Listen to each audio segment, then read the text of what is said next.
Hi everybody, my name is Jonathan and I'd like to welcome you to Bike Ride number 50. Today's a special episode because I'll be paying tribute to my older brother Timothy Michael Wheeler, who passed away unfortunately about 2 weeks ago, and I'm just going to be talking about my feelings and what's happened, and we'll see how this goes, and I hope you enjoy, and I would really appreciate it if you guys just leave some comments down below on how you coped with a loss of an immediate family member, and what your experience was, and yeah, just share any wisdom you have. I'd really appreciate it. It's the first time I've ever lost a close one, so out of respect to him, I'm going to be dedicating this episode to him, just like the last one in Lubbock for my little brother Kevin. So I hope you guys enjoy. Let's get going.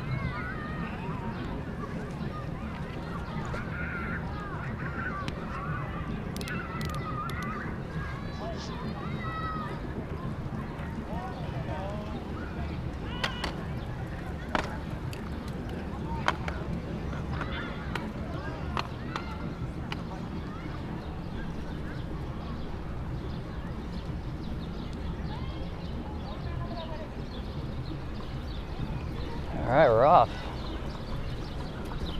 So it really feels nice to be riding again. It really just keeps my energy level up and my spirits up, and just puts me in a good place for the rest of the day. And there's a few places where I can do so that are more beautiful than Central Park.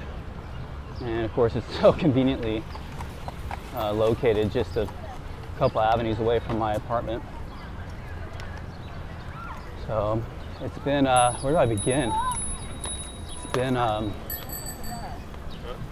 wild couple weeks. So the last episode I recorded here was way back in, on Memorial Day, almost 3 weeks ago. And then it was a very rainy week that week, and so it was a good opportunity for me to, since I couldn't ride, it was a good opportunity for me to gear up and get ready to go live with this channel that you're watching. And man, look at that, a lot of people were out today. It's a beautiful day. Look to the left. And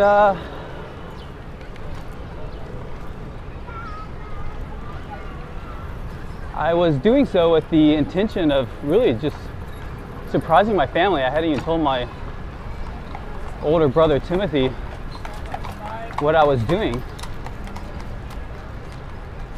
and I was actually looking forward to surprising him the most. And so I spent the week getting ready to go live, and on Thursday I was preparing to get my first videos uploaded on Friday, and then I found out on that very day that he had passed away, and I just couldn't believe it. The timing could not have been worse.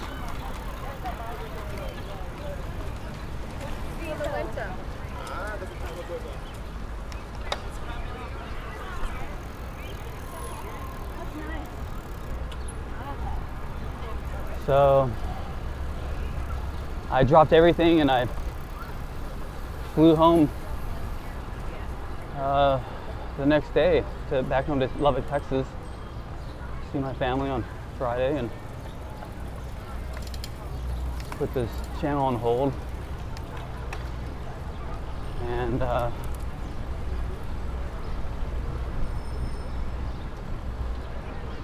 kind of sad because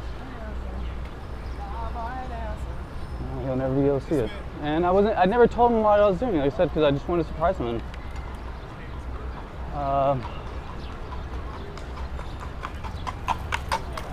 he's going through some hard times, but I had actually been going through a very brief rough patch in my home relationship. It was very brief, but I dropped everything and I just stopped responding to texts. Stopped even looking at them. I just dropped everything, and you know, my relationship with my girlfriend's very important to me, and we've been together 9 years,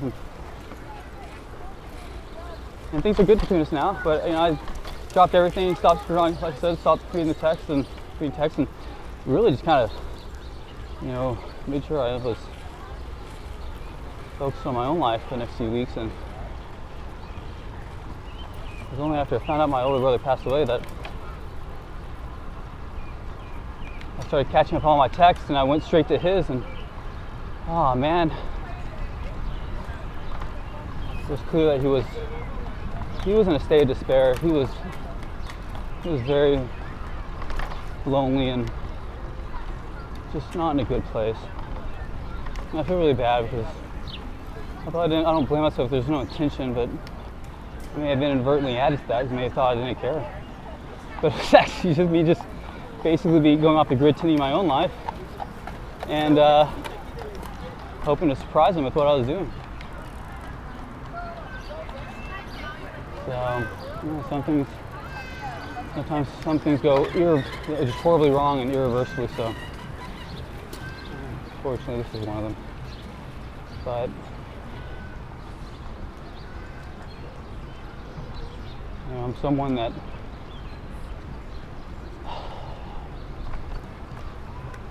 you just have to look forward. It's the only way you can live. Things happen, and that's really a major theme of this channel. Actually, is we all start at different stages in life, and we all have different problems, and some people have more problems or bigger problems than others, but everyone starts at different places, and you just gotta just look forward and try and improve yourself.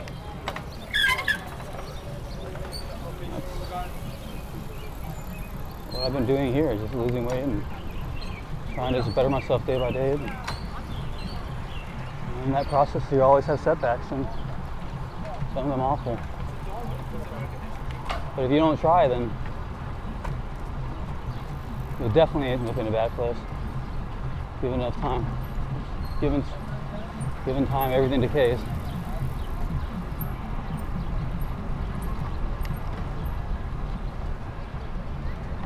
Ah, it's beautiful out here today.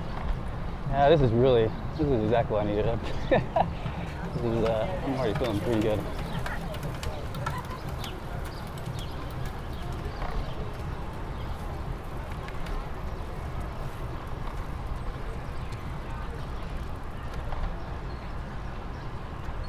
Pretty rough going back home though.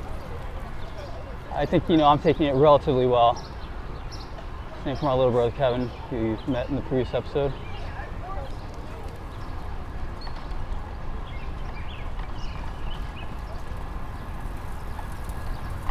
But my parents, not so much. I've never seen them like this before. You know, my dad's one of those people that never cries, you know, ever. I mean, most you might see him do is get a tear, right? Like, but not really. And when I came home that Friday, the weekend was pretty rough because he was crying off and on, and I've never seen that before. And I think that hit me pretty hard, actually. It's hearing everyone else how many people loved him.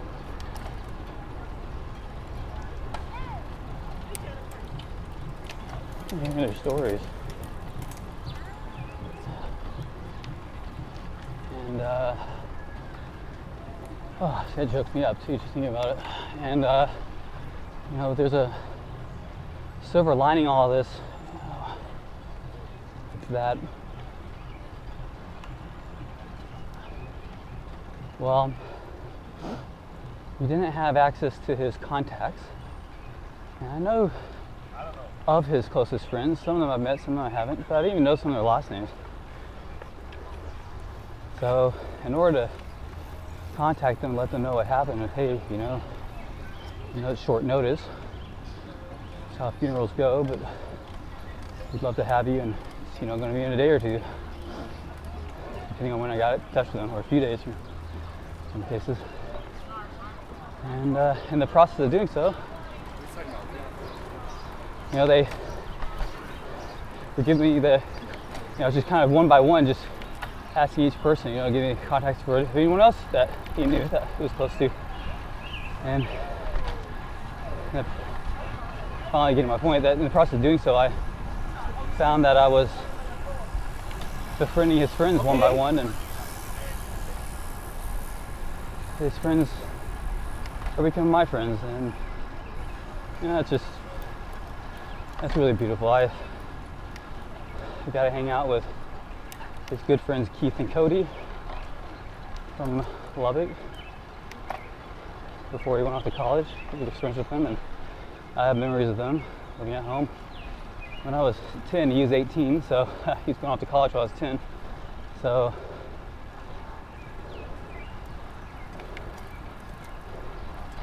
he didn't know his college friends quite as well. They moved away from the city. But Cody and Keith, the three of us were just talking and sharing stories, and they're really incredible.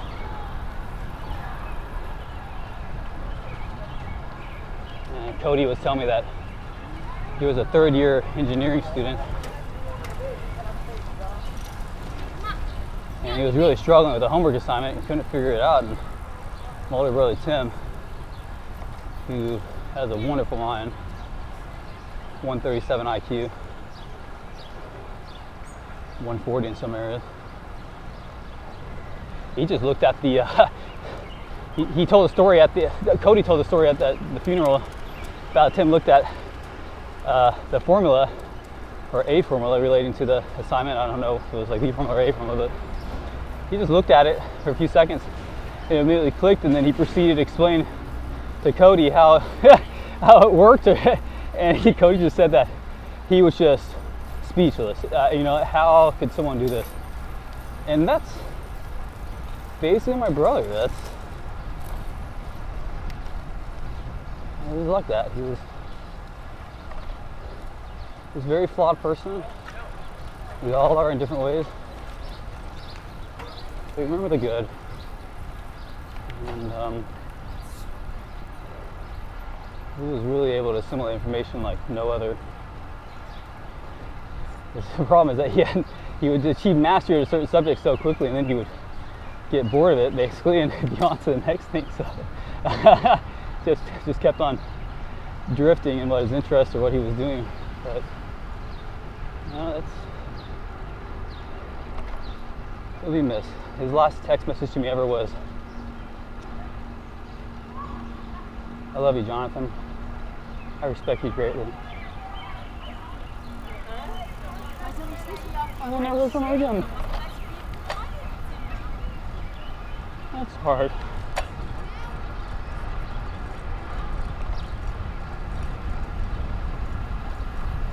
And talking to people while contacting his friends, they all said one thing consistently. They said, "Man, your brother was one thing that never changed throughout the years. He was always so proud of you as his brother. He'd always telling everyone what I was doing, and was really proud of the fact that I went to Stanford for grad school." And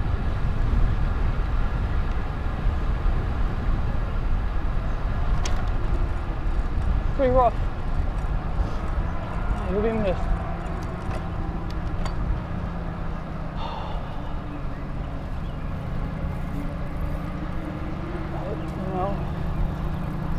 You gotta look forward. You have to. You don't have a choice. So I'm gonna be oh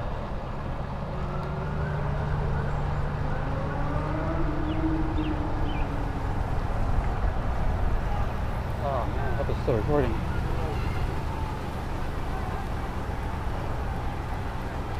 One second. Yeah, the camera may have stopped. Hope not.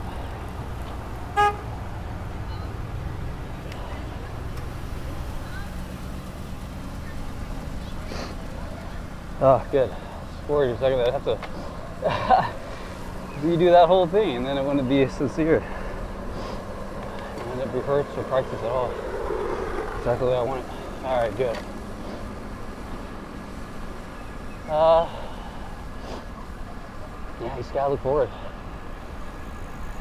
There's a car behind us.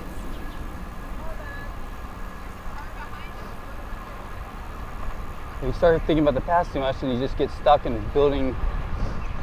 You think about the past, and most of your memories are based on emotion, and you start strengthening those emotions. And every time you think about that past, you're reliving the past, and you're basically just stuck living in the past. You gotta, you honor someone, but you have to pick yourself back up and And when you fall, you just gotta pick yourself back up and look forward.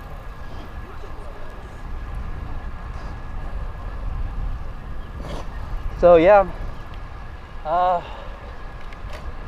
we're busy just picking up the pieces now.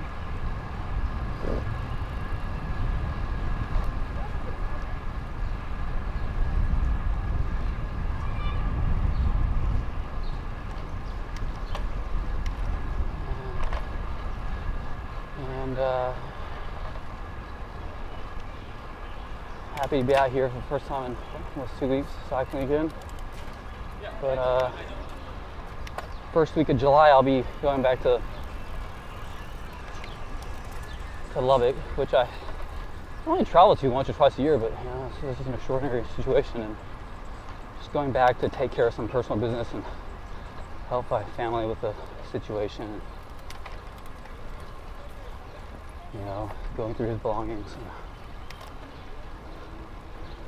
Since I'm a software engineer by training, you know, work on his computers a bit, see what we can get out of it.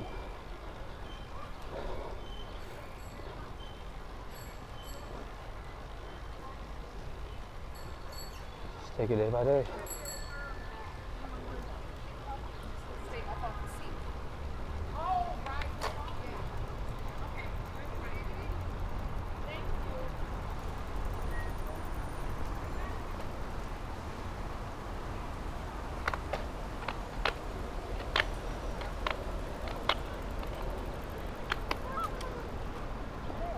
Yes, you start walking.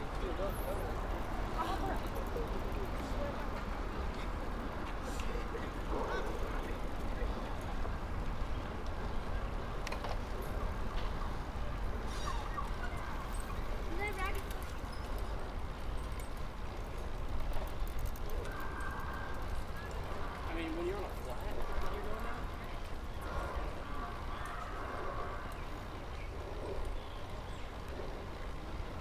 out. I just feel bad because I wasn't there for him. I feel like I wasn't there for him when he needed me most.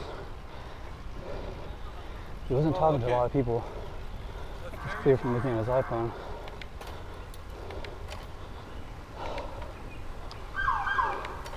We're all just so busy with our lives, you know. Didn't tend to people we were closest to.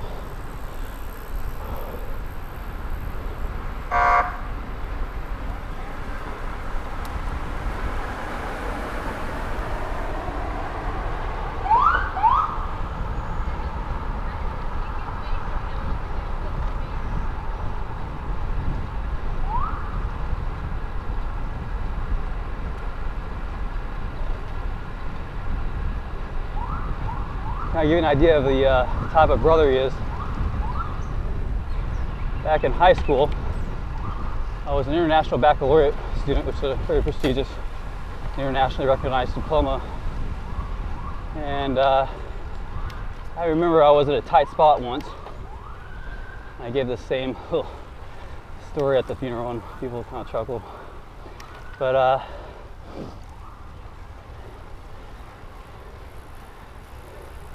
remember I had a big calculus assignment due, like a year-end calculus assignment due, a year-end computer science project due, a 15-page extended essay due, which is required by the International Baccalaureate program.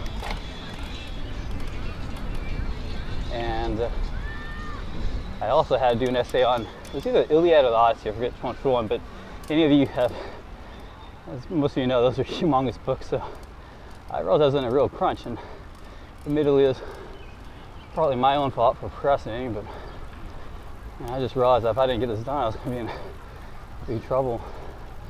I mean, I'll get that diploma, and I've ultimately gone to Stanford.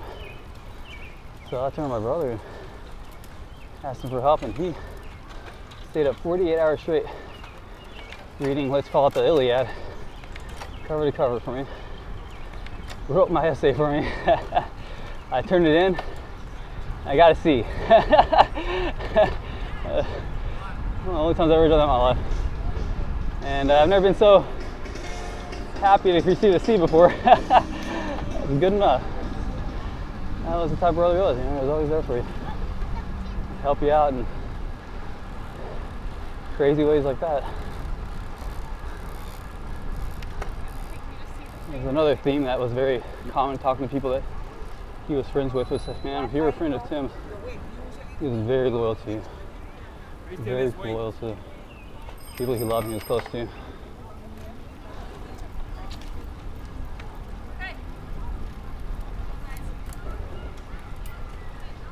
So, my father's, both of his parents have passed away, and he's lost a brother. And now he's lost a son. And he says that losing a brother is nowhere near as painful as losing and outliving your own child, which I've heard before from many people, including none other than my parents. They've told me that before. So, trying to give them some space, some time, but simultaneously trying to help them get back up. And it's an unusual time in my life that I find myself dispensing advice to my parents now more often, in part because of this. This tragedy, I mean.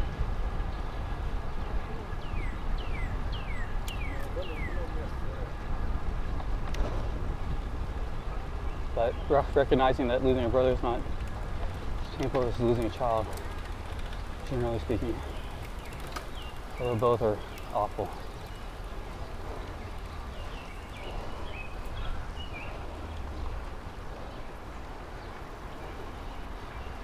Alright, camera just stopped recording, but we're back.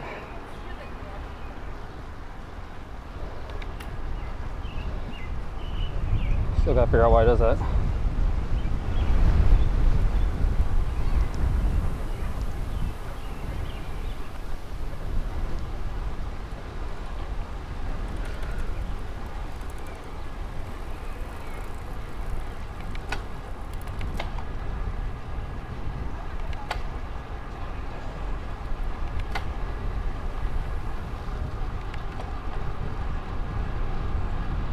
One of the reasons I was doing this was to also bring myself closer to my family, who I haven't got to see a lot because I used to have a full-time job as a software engineer, and we all get busy in life, and now I get to show them what I'm doing, but without Tim. I wanted to invite them over to New York. My dad's never visited New York City. That was another one of my intentions, kind of just show them how beautiful it is here. And look at this, this is amazing, right? It's just such a great place. I mean, you just have to, New York has something for everybody, you know? You can live in this concrete jungle and you have Central Park right in the middle of this sprawling city. Even though smiling at each other after the goal. Some with these really tall skyscrapers surrounding it, and that's really cool. I'm enamored by it, admittedly, because I grew up in a small town. It's kind of funny because my girlfriend grew up in Hong Kong, and then we've been spending most of our life here in New York, or her life, she has. And so she was kind of enamored by the prospect of living on a farm someday, you know, going to the other extreme. I guess, you know, I was kind of curious what the other life is like. But no, being here, I can't imagine myself moving back to the small town. I love it. There's so much going on here, and I feel so much more alive and awake and active. That's important. So I choose to live here. Got my girlfriend, I have New York City, but I lose the third thing, which is my family. It's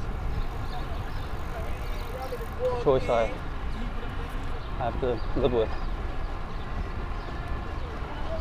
But I hope you can enjoy it a little bit vicariously through me. That was a cool rollerblade. 2 wheels on the side.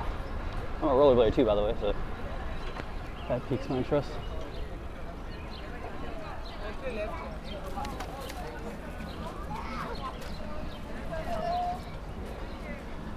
Hey guys, just recording this really quickly. I'm disappointed to say that it looks like my camera stopped recording in the middle. I'm not sure why. You want to talk to me, but it means I probably didn't get the video of, I don't know when it stopped. In case I don't go re-record it, I mean, I don't know how I can go re-say what I said so candidly, so I'm actually very disappointed about that. But just in case I don't go back and do that, just want to say, hope you guys enjoyed. Really mean a lot to me if you could like, subscribe, and I'd also really appreciate it as well if you could share with others who would be interested. That said, it's going to be pretty rainy this week, so I don't know if I'm going to get another episode in this week, but it's probably going to be welcome respite given everything that's been happening in my life this last couple of weeks. So again, yeah, sorry if I just suddenly cut to this moment. Hope you understand. Really appreciate you guys and your support. I want to get one last thing in, which you may have missed as a result, and that's if you guys had any close people who, immediate family members, particularly that you lost, and especially a brother or sister, how did you cope with it? How long did it take you to get over it? If it happened quickly, that's fine. I've talked to a couple people who said they got over this loss relatively quickly, and it's not a bad thing. To be able to move on and cherish memories you have, but move forward in your life. And just keep marching forward. As I mentioned, that's a strong theme of this channel, so you just gotta always look forward. You always have to look forward. So, yeah, if you have any words of wisdom or anything you want to share with me, just let me know in the comments down below. I'd really appreciate it. And yeah, thanks for your support. Really appreciate it. Hope it wasn't too somber for you, but I really like to keep it real. It's the real important part about this. We all have stories in life to struggle, and we gotta just move forward. I keep saying it over and over. So yeah, weather permitting, I'll see you guys in the next one. Bye guys, take care.